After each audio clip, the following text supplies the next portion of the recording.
Queridos amigos, sejam bem-vindos ao canal Videira Espírita. Meu nome é Cristina Brito e este é o programa Projeto 15 Minutos, o Evangelho segundo o Espiritismo. Aqui juntos vemos a terceira obra básica da doutrina espírita, codificada por Allan Kardec, o Evangelho segundo o Espiritismo. E atualmente estamos na parte final do capítulo 5, que fala sobre bem-aventurados os aflitos. E nessa parte final, nós vamos ver hoje o item de número 27. Esse item de número 27, a parte de instruções dos espíritos, é uma instrução do espírito Bernardin. Ontem nós vimos aqui de um anjo guardião, não é? E hoje veremos, então, sobre essa mensagem que foi recebida em Bordeaux.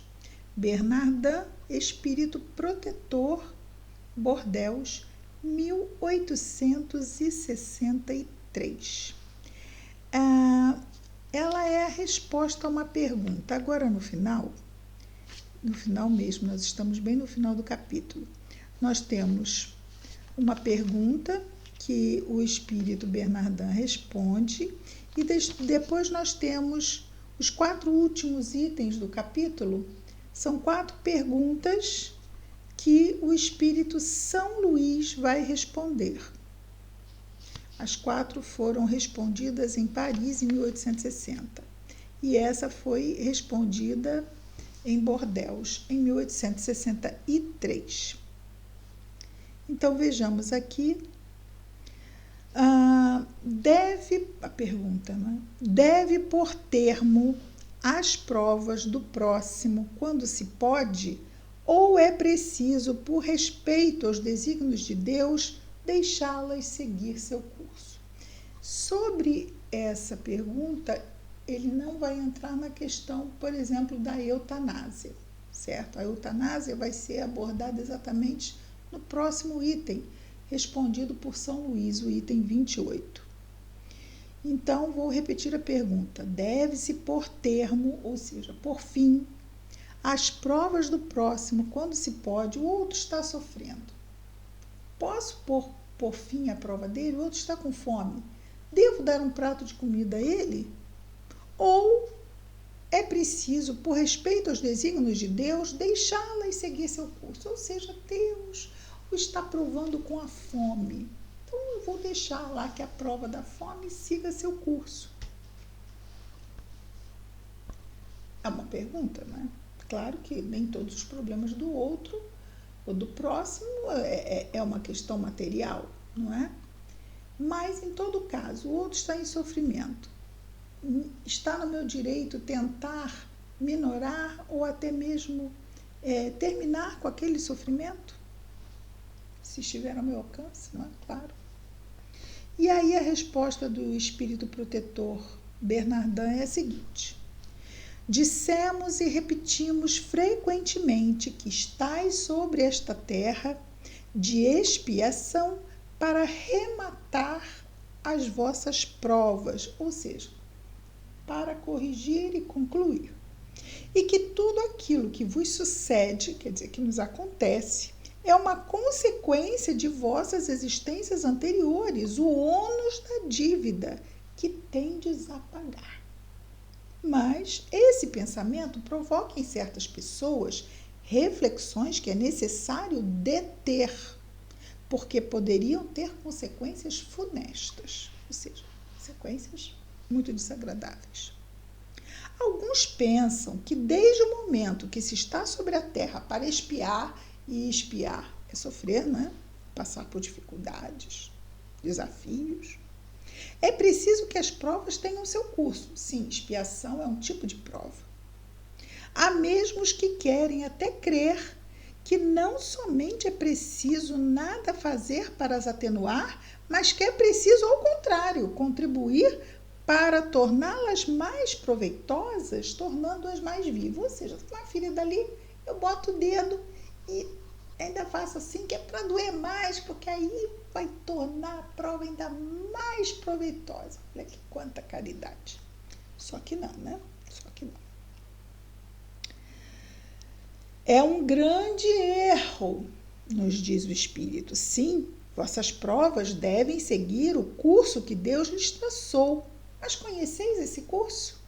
Sabeis até que ponto elas devem ir? E se vosso Pai misericordioso não disse ao sofrimento deste ou daquele dos vossos irmãos, tu não irás mais longe, ou seja, com esse sofrimento. Mas é claro que a providência divina se faz presente na nossa Terra, né? Nesta Terra, no planeta Terra, através de nós mesmos, criaturas. Nós é que vamos ser os agentes da providência divina. Então, muitas vezes caberá a nós cessar o sofrimento do próximo.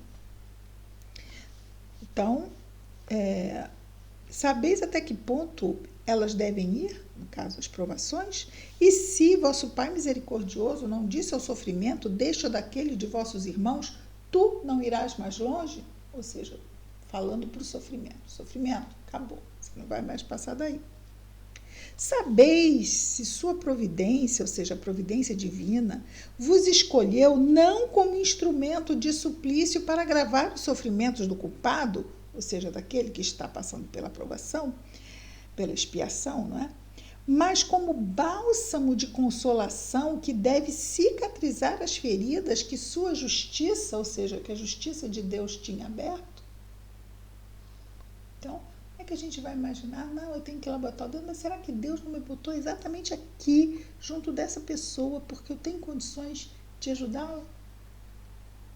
Não digais, pois, quando virdes um de vossos irmãos atingido, é a justiça de Deus, é preciso que ela tenha seu curso, mas dizei ao contrário.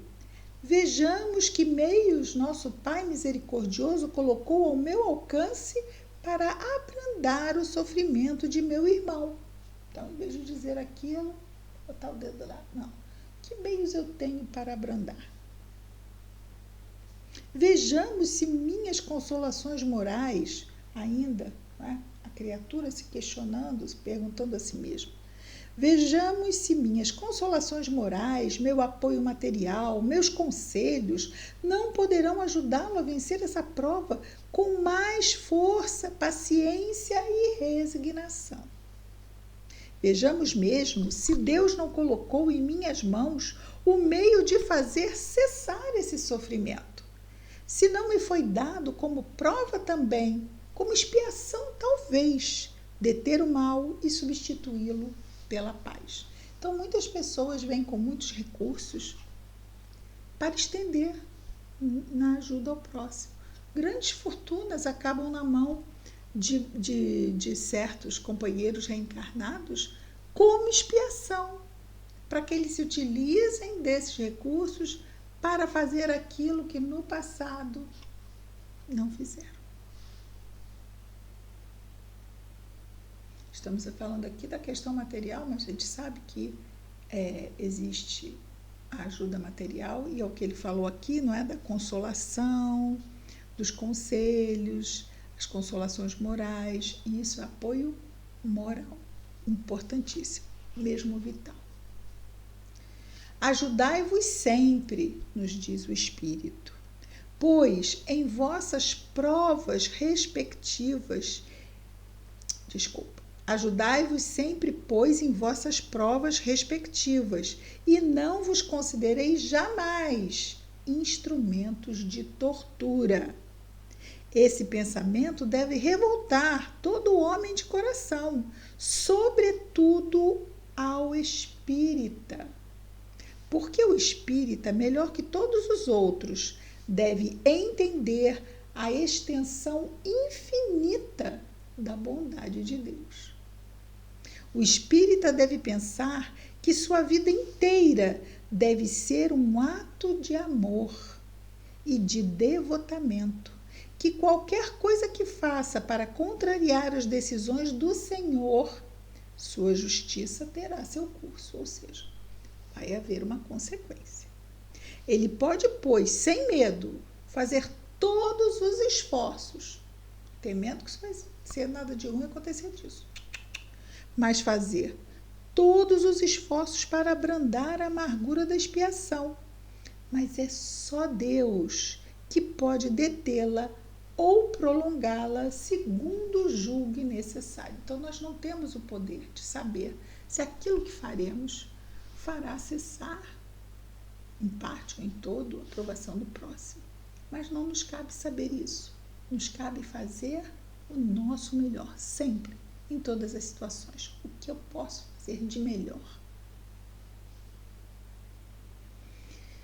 E ele continua já caminhando para a conclusão, dizendo o seguinte: não haveria um grande orgulho da parte do homem em se crer no direito de revolver, por assim dizer, a arma na ferida?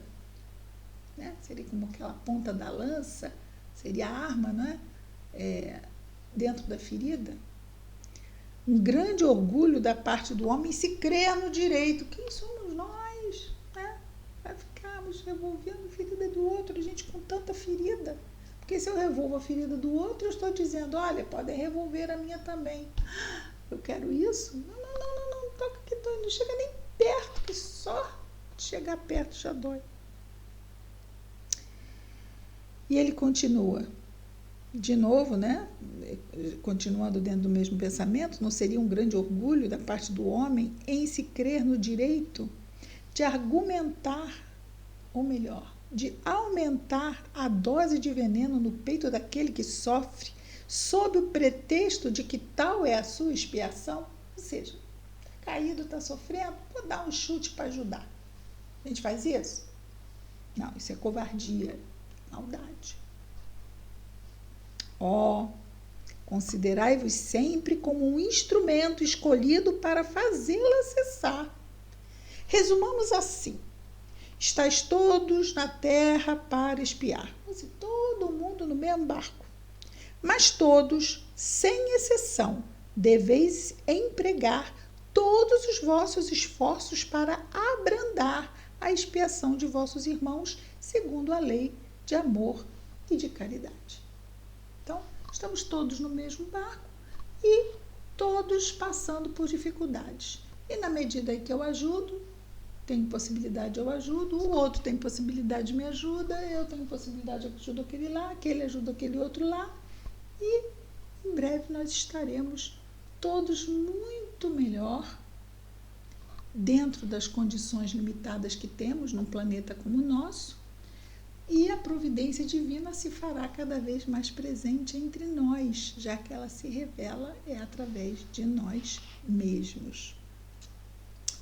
E ainda temos mais um tempinho.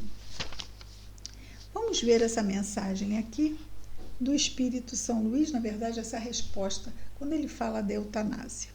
Um homem está agonizante, vítima de cruéis sofrimentos. É o item 28. Sabe-se que seu estado é desesperador. É permitido poupar-lhe alguns instantes de angústia, apressando-lhe o fim? Está sofrendo tanto, vou desligar. Ou vou dar um remédio para ele. Em vez de viver mais 24 horas, vai morrer agora mesmo. É possível isso? É permitido o verbo usado aqui, a pergunta. E o Espírito São Luís responde, conforme dissemos, Paris, 1860. Quem, pois, vos daria o direito de prejulgar os desígnios de Deus? Quem? Não pode ele, Deus, conduzir um homem à borda do fosso para daí o retirar, a fim de fazê-lo retornar a si mesmo e de o conduzir a outros pensamentos? Ou seja, não seria só para despertá-lo? Em qualquer extremo que esteja um moribundo, ninguém pode dizer com certeza que sua última hora chegou. A ciência jamais se enganou em suas previsões e é assim até hoje, né? Sei muito bem que há casos aos quais se pode considerar com razão como desesperadores. Mas, se não há nenhuma esperança fundada de um retorno definitivo à vida e à saúde, não existem inumeráveis exemplos em que o momento de dar o último suspiro O doente se reanima e recobra suas faculdades por alguns instantes? Pois bem, essa hora de graça que lhe é concedida pode ser para ele da maior importância, porque ignorais as reflexões que poderia fazer seu espírito nas convulsões da agonia e quantos tormentos pode lhe poupar um relâmpago de arrependimento. Um segundo pode valer por muitos anos nas instâncias inferiores. Um segundo, um arrependimento. Senhor, perdoa. Um segundo. O materialista que não cresce, que não vê senão o corpo e não considera a alma, não pode compreender essas coisas. Mas o espírita, que sabe o que se passa além do túmulo, conhece o valor do último pensamento. Abrandai os últimos sofrimentos quanto esteja em vós, mas guardai-vos de abreviar a vida, não fosse senão de 1 minuto, porque esse minuto pode poupar muitas lágrimas no futuro. Ou seja, vamos fazer tudo aquilo que hoje em dia se chama de cuidados paliativos, dar qualidade de vida a um doente terminal. Vamos fazer todos os esforços nesse sentido. Hoje existem estudos maravilhosos sobre isso, né? Em medicina, enfermagem, né? Os cuidados auxiliares de enfermagem, psicólogos, nos cuidados paliativos. Mas não vamos esquecer a importância dos últimos momentos aqui na Terra.